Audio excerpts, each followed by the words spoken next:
Welcome, everyone, to techdaily.ai. We're really thrilled to have you join us for what promises to be a truly profound deep dive today. We're venturing into some really groundbreaking advancements right at the intersection of humanity and technology. We've got some fascinating material here to unpack. And before we jump into the incredible world we're about to explore, just a quick word from our incredible sponsor. This deep dive is proudly brought to you by Stonefly. They're your trusted solution provider and advisor in enterprise storage, backup disaster recovery, hyper-converged VMware, Hyper-V, Proxmox cluster, AI servers, SA365, that's a turnkey security appliance, and also both public and private cloud solutions. For more information on how they can empower your infrastructure, really, be sure to check out stonefly.com. Okay, so let's unpack this. We've been given a pretty comprehensive look at the recent progress from Neuralink. They're a company that's truly at the forefront of brain-computer interface technology. When we talk about BCI, Neuralink is often the name that comes straight to mind. And today we're going to dive deep into exactly why that is. Indeed. And what's fascinating here, I think, is the sheer ambition. And, the foundational shifts this technology promises, we're not just talking about incremental improvements to existing medical devices or something like that. This material suggests a fundamental redefinition of human capability and interaction with the world around us. It really paints a picture that honestly often feels like it's pulled straight from science fiction, but it's happening right now. Right. So what does this all mean for you, our curious listener? Our mission today is really to distill the most important nuggets of knowledge, the insights from this material, helping you understand where this technology stands right now, what it means for people today, and importantly, where it's headed in the very near future. We're going to peel back the layers, try to understand the underlying vision, and truly get to the core of what Neuralink is building. Get ready for some genuine aha moments, I think. These might just change how you think about the future of humanity. Okay, so here's where it gets really interesting, right from the start. The material opens by setting this very high-level, almost philosophical stage for what Neuralink is ultimately trying to achieve. It goes way beyond just fixing problems, for those with medical conditions. It's just a much grander ambition. Yeah, it immediately raises that really important ancient question, what is consciousness? The material touches on this profound concept, suggesting that while, humanity is barely at the beginning of understanding it, the progress Neuralink is making could maybe inadvertently help us unravel some of the mysteries of consciousness itself.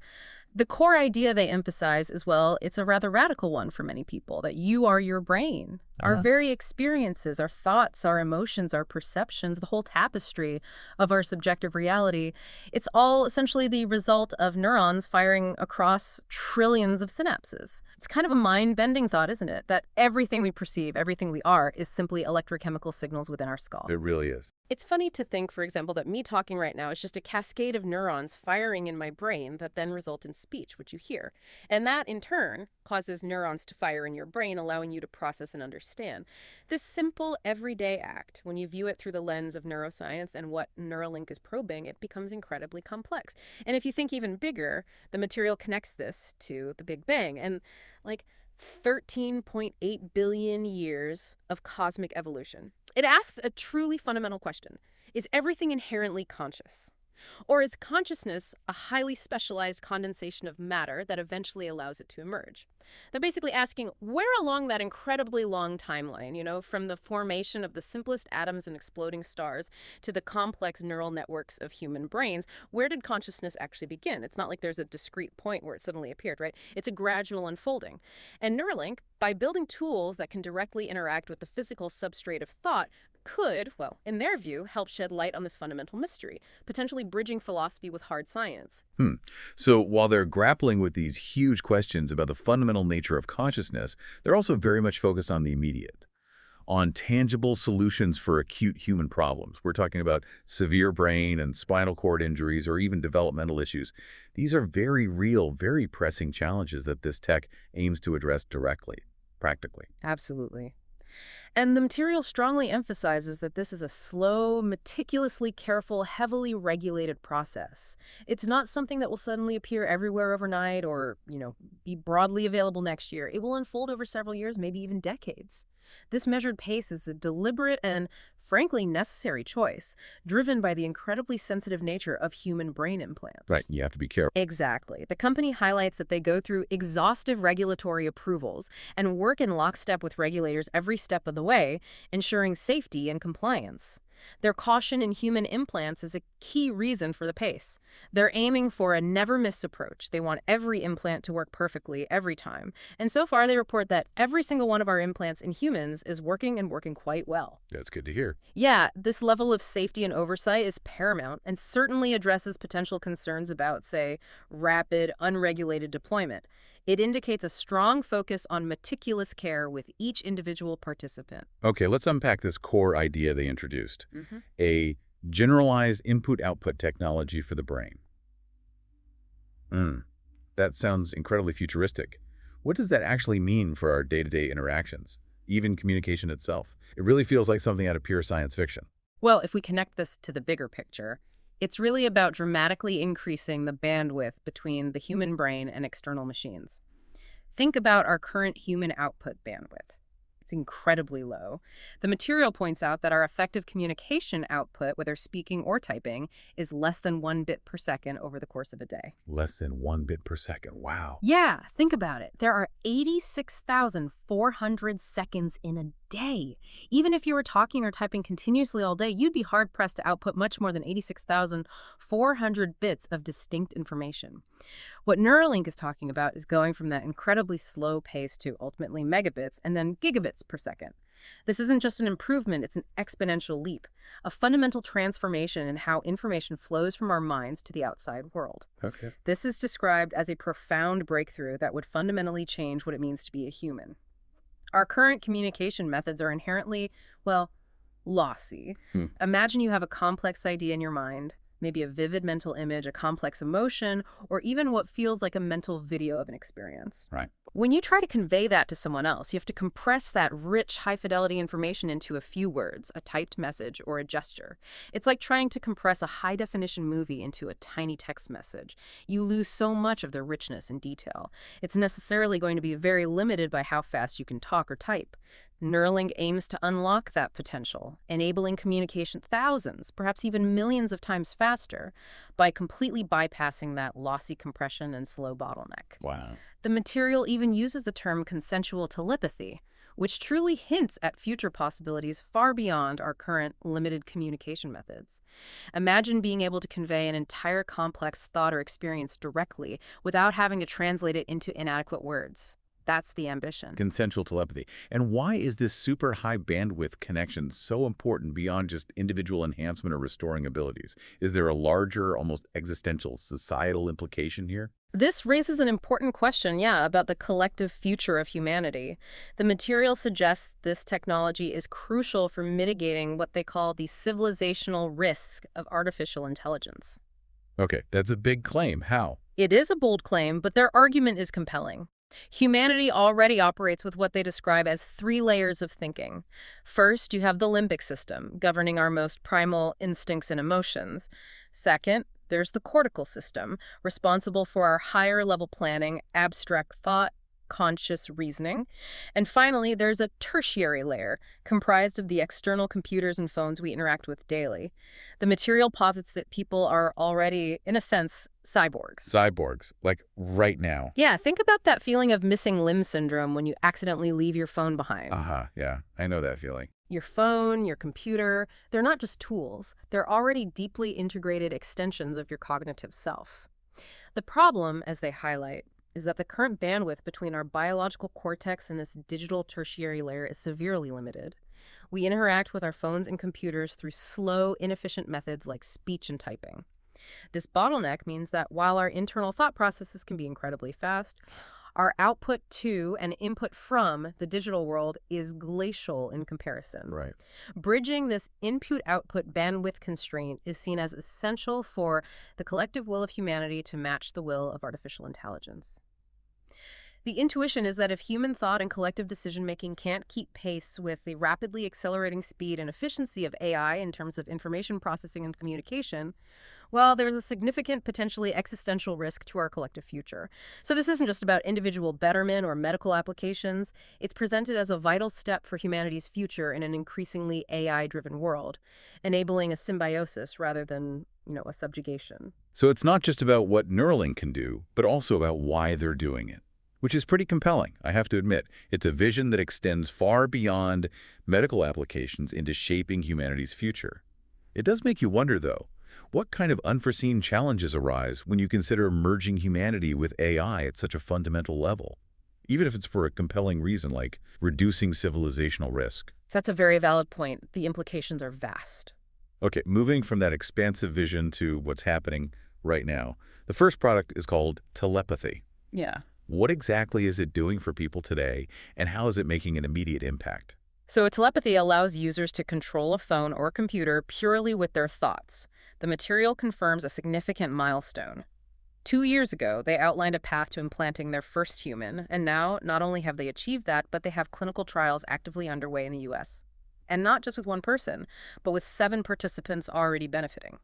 This is a significant leap from concept to real-world application. 7 already, wow. Yeah, and furthermore, they've received regulatory approval to launch trials in Canada, the UK, and the UAE. That indicates a broader international rollout as they gain more data and regulatory confidence. It's a carefully managed but rapidly expanding program. This is where the stories of the participants come in, right? Yeah. And this is truly powerful. We hear directly from people whose lives have already been transformed in very immediate, tangible ways. Yeah. This brings the theoretical advancements down to a very human, personal level. Absolutely. What's fascinating here is the immediate, practical, and deeply personal impact. We have firsthand accounts of individuals using the device to regain independence and pursue activities they previously couldn't, which is incredibly inspiring. These aren't just abstract technological feats, they're deeply personal transformations that offer a glimpse into the profound possibilities. Tell us about them. Okay, so take Nolan. He's participant 1, the trailblazer as they call him. He's literally paving the way. His favorite uses demonstrate the breadth of the device's utility, from the profound to the, well, playfully mundane. He's been able to travel, and he even drew a mustache on a cat, showing the everyday fun and creativity it enables.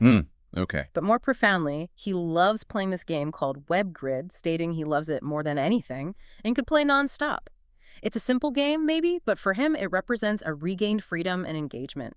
He's also used the BCI with Fusion 360, which is a complex CAD program, to design mechanical parts and even a hat logo that showcases its utility for intricate, creative, and technical tasks. That's amazing. And most importantly, Nolan highlights being able to continue to provide for my family and continue working.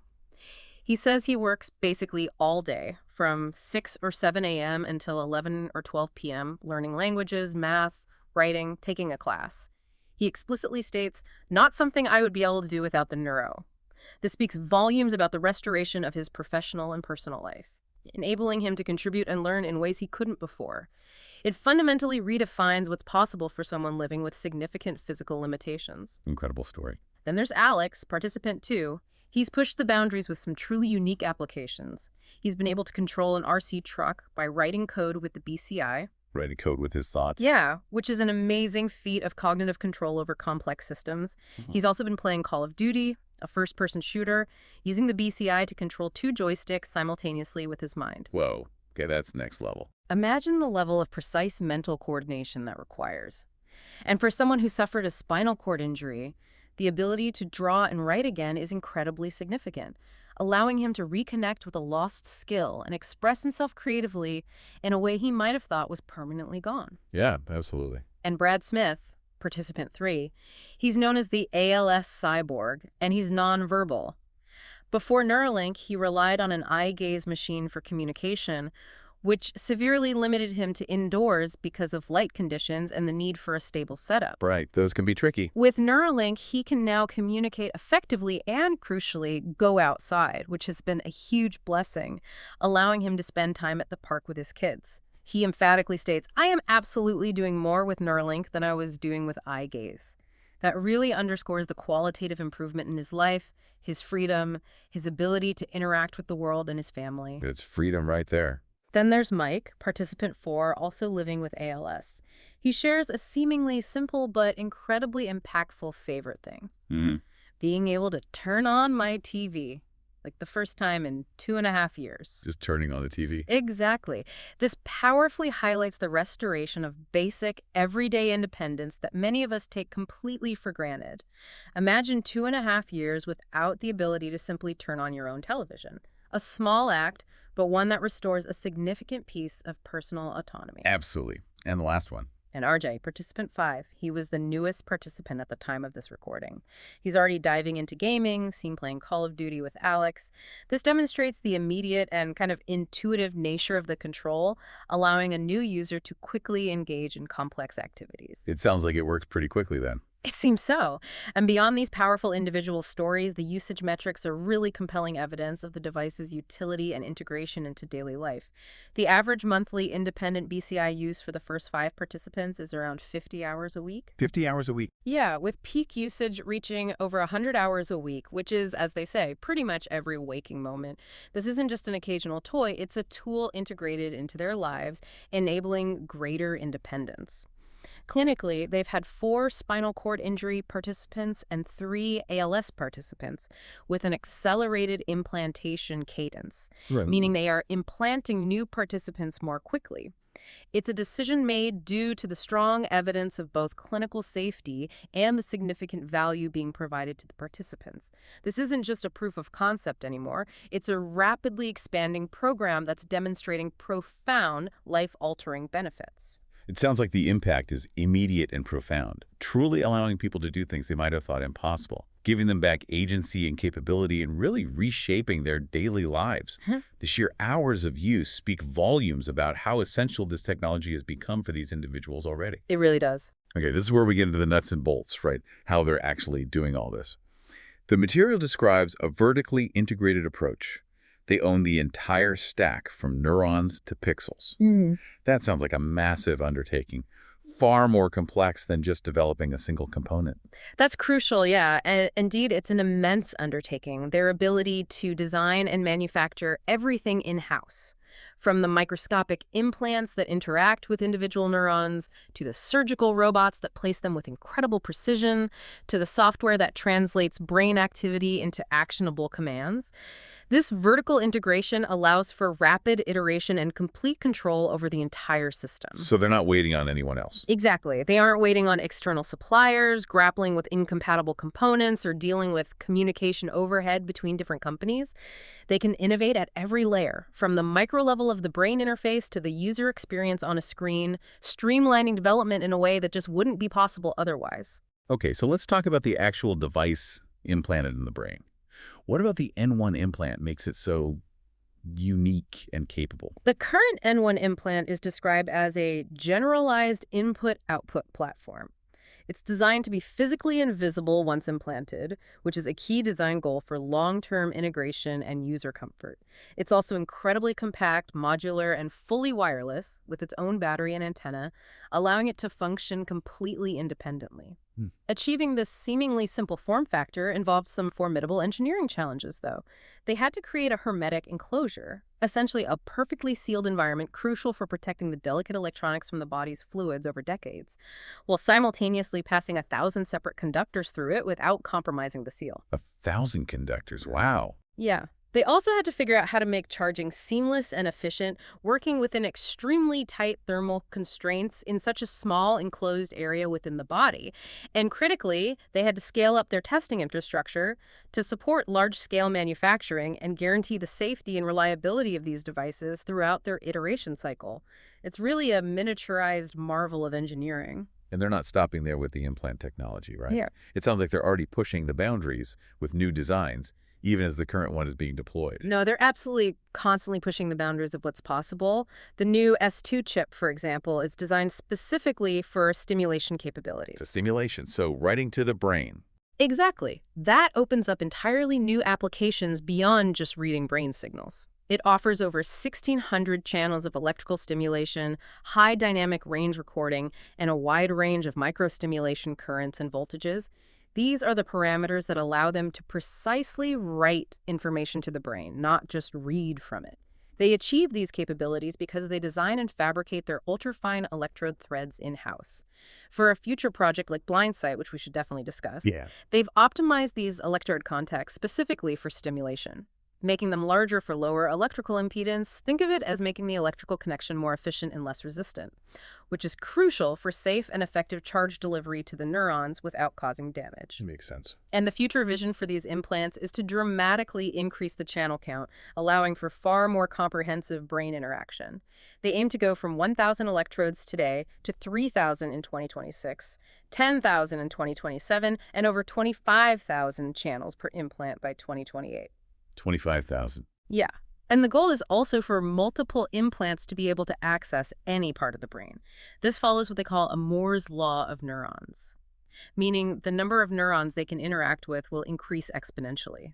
Just as Moore's law transformed computing by packing more transistors onto a chip, Neuralink envisions an exponential leap in our ability to plug into the brain. This isn't just about more data, it's about unlocking capabilities we can barely conceive of today, moving from controlling a cursor to potentially rewiring perception itself, ultimately aiming for hundreds of thousands, if not millions, of channels for what they term whole interfaces that can truly revolutionize our interaction with reality and our own biology. Okay, so an implant this delicate, being placed into the brain, requires incredible precision, both for safety and effectiveness. How do they get it into the brain without damaging critical neural pathways? That must be where the surgical robot comes in. Precisely. The current R1 robot was used to implant the first 7 participants. And while it's certainly a pioneering piece of technology and was effective for those initial implants, it did have some limitations, particularly regarding speed and scalability. Notably, its cycle time was rather slow. It took 17 seconds to insert each delicate thread in a best-case scenario. 17 seconds per thread. Yeah, and often external disturbances or tiny movements could cause retries, slowing the process further. To truly scale the number of neurons they can access through higher channel counts and more threads, a much faster and more reliable cycle time is absolutely essential. But the next generation robot sounds like a significant leap forward, designed for much greater efficiency and broader application. It is, dramatically so. The next-gen robot achieves an 11 times cycle time improvement, inserting each delicate thread in just 1.5 seconds. 1.5 seconds from 17. Yeah, that's a staggering increase in speed. They've accomplished this through a complete rethinking of the implant holding mechanism, now holding it directly in front of the robot head, which reduces movement. They've also scaled workflow processes by deleting separate operator stations and redesigned internal systems for improved reliability, manufacturability, and serviceability, leveraging their vertical integration to optimize every step. Makes sense. This new robot is also designed for broader compatibility. It's able to work with over 99% of the human population, addressing some of the anatomical incompatibilities present with the R1. Crucially, it can insert threads deeper, over 50 millimeters from the brain surface. Deeper. Why is that important? That enables access to new, more complex brain regions for future indications beyond just motor control. And vitally, there's been a dramatic reduction in component costs for sterile parts.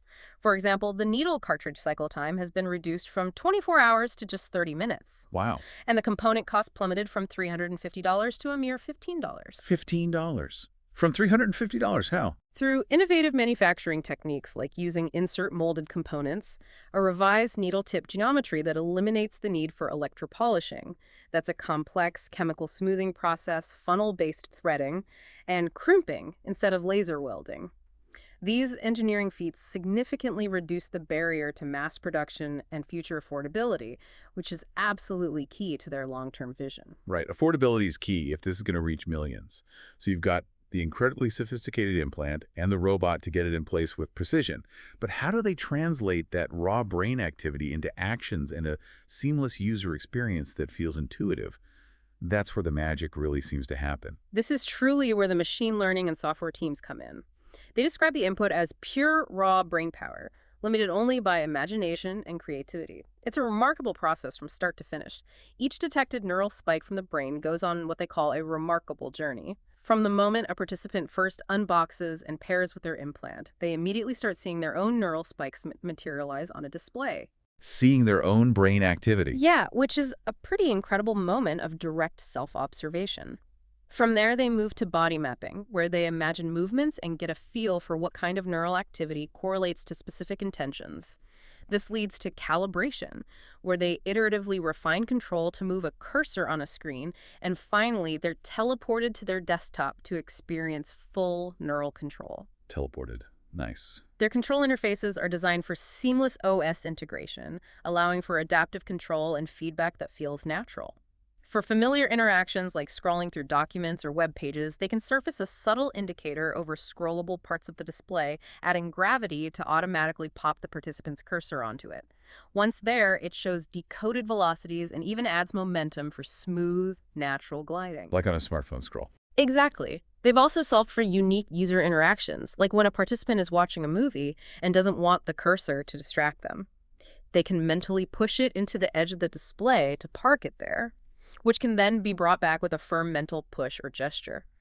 All these interfaces, they stress, are designed hand in hand with our participants, ensuring the user experience is genuinely intuitive and responsive to their needs. That user feedback must be critical. Absolutely.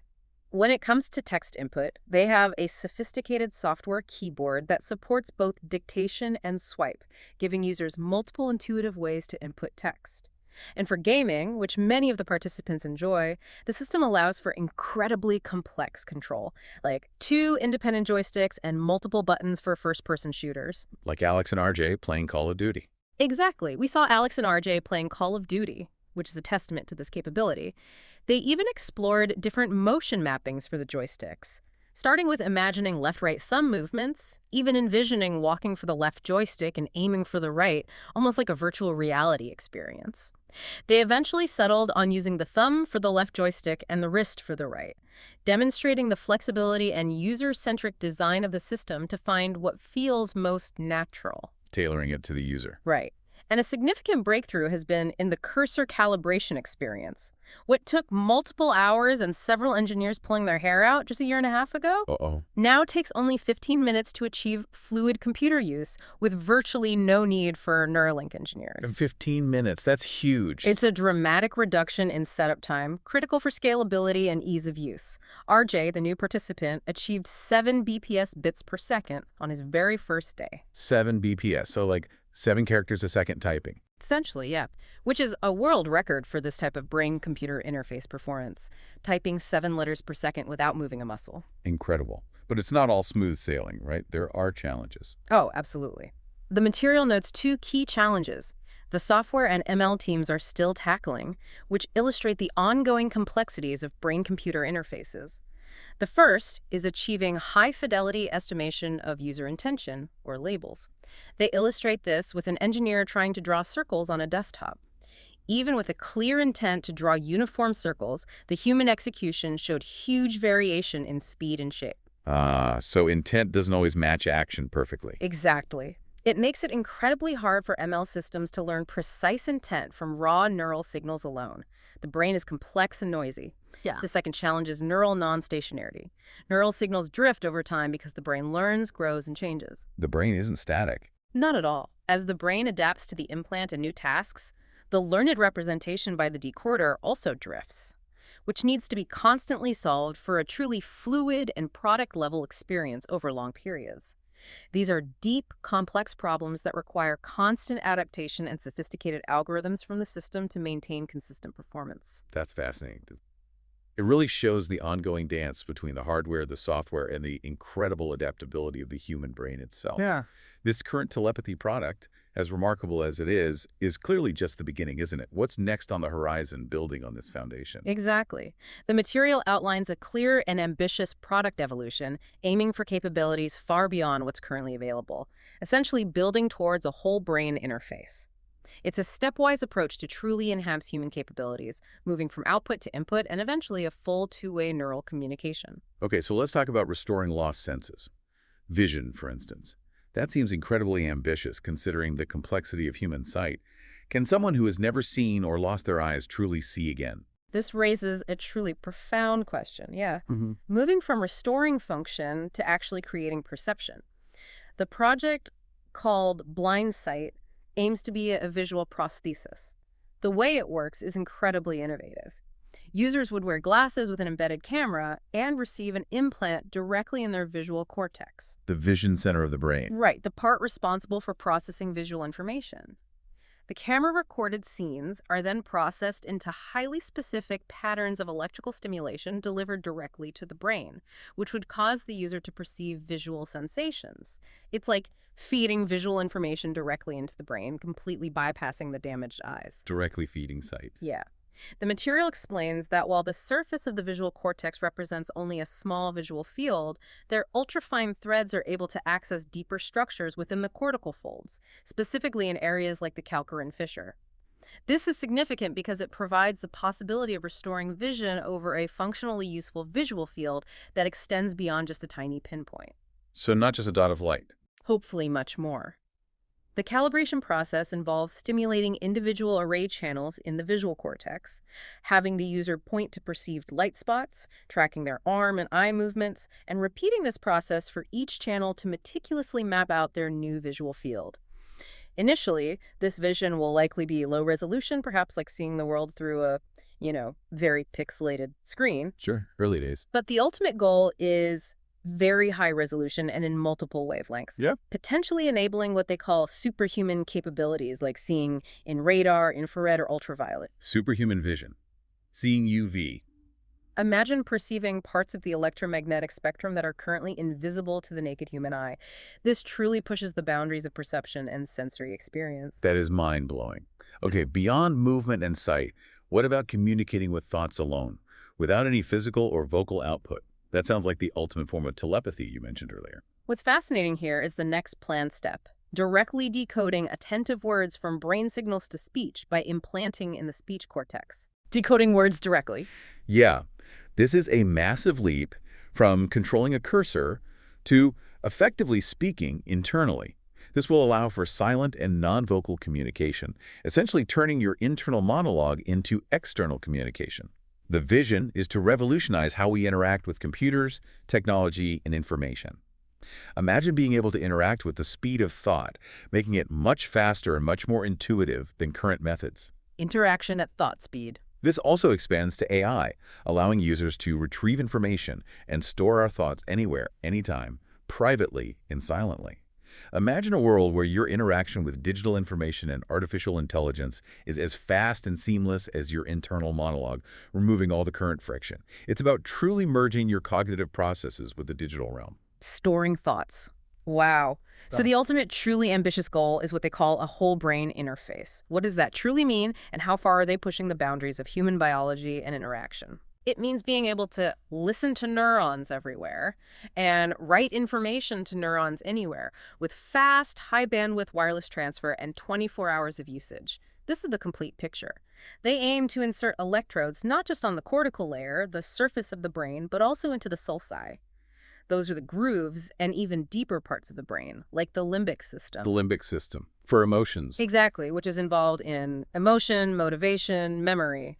This capability would allow them to address not only sensory and motor issues, but also potentially neurological dysregulation, psychiatric conditions, or neuropathic pain. Providing a truly comprehensive approach to brain health and enhancement, extending far beyond physical disabilities, it's about understanding and influencing the entire brain. That's comprehensive is the word. And then the ideas get even wilder, bringing in robotics in a way that sounds like pure science fiction.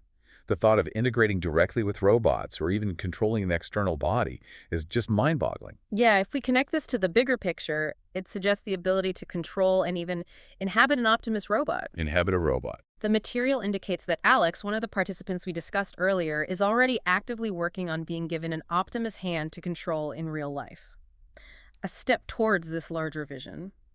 The grander vision extends to full body control and sensors from an Optimus robot, essentially being able to mentally remote into an Optimus robot, experiencing the world through its sensors and controlling its movements as if it were your own body. Like Avatar, almost. Kind of, yeah. This could offer unparalleled freedom and agency for those with severe physical limitations or even entirely new modes of human experience. Beyond just controlling external robots, they envision replacing lost limbs with robotic ones, much like that iconic scene from Star Wars where Luke Skywalker receives a prosthetic hand, Right. but with direct neural control making it feel like a natural extension of one's own body. Perhaps even more profound than controlling external robots is the idea of reanimating the body itself by bridging damaged neurons in the spinal cord. Bridging the spinal cord. Yeah. This would involve taking signals from a brain implant and transmitting them past the damaged area, restoring full-body functionality even for those with broken necks. The vision is for individuals to walk again or regain sensation and movement in paralyzed limbs.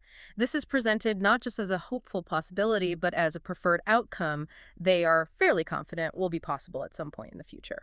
Walking again. Yeah. That's incredible hope for so many people. It truly pushes the boundaries of what we consider human, blending biology with advanced robotics and neural interfaces to restore or even dramatically enhance physical capabilities, opening up possibilities that were once confined to our wildest dreams.